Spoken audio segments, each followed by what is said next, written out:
किसका आगमन हुआ उसे हम लोग थोड़ा सा वंश उनका वंशावली सुन लें। वंशावली के बाद राजा राम जी की थोड़ी सी प्रसंग हम लोग सुनेंगे। भगवान श्री नारायण जो भगवान विष्णु है, उनके मन में एक बार विचार आया, एको हम बहुत श्याम विस्तार करने का विचार बनाया। तो अपने नाभि से कमल उत्पन्न करके कमल पे ब्रह्मा जी को प्रकट कर दिया।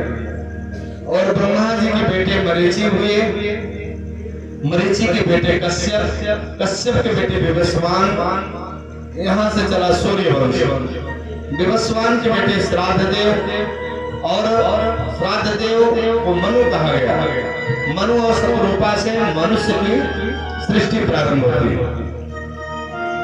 मनु के बेटे हुए इक्ष्वाक, इक्ष्वाक के नृग, नृग के बेटे हुए सरयाति, सरयाति की एक बेटी थी सुकन्या, बहुत सुंदर कन्या थी, नाम था सुकन्या, बहुत चंचला थी। एक बार सरयाति भी अपनी बेटी को लेकर के जंगल में गए और जंगल के एक बड़े तपस्वी मनस्वी महात्मा थे जिनका नाम था च्यवन ऋषि।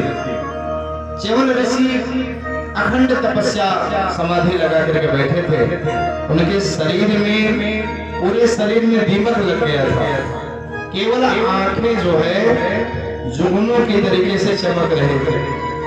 तो छोटी सी कन्या सरयाति, सुकन्या, सरयाति की बेटी सुकन्या, एक पूसा जंगल में से पूसा निकाले। पूसा का अग्रभाग नुकीला होता है। वो पूसा से उसे जुगनू के तरीके से जो चमक रहा था उसमें पूसा उसने धसा दिया। तो कटेला था वो, इसलिए वो जो जुगनू थी वही च्यवन ऋषि की आंखें थी।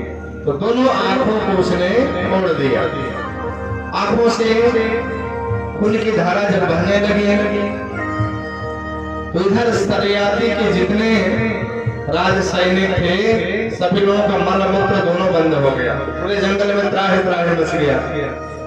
सरयाति को लगा कि इस जंगल में च्यवन ऋषि रहते हैं, हमारे किसी अपनों ने लगता है कि महर्षि का अपमान कर दिया।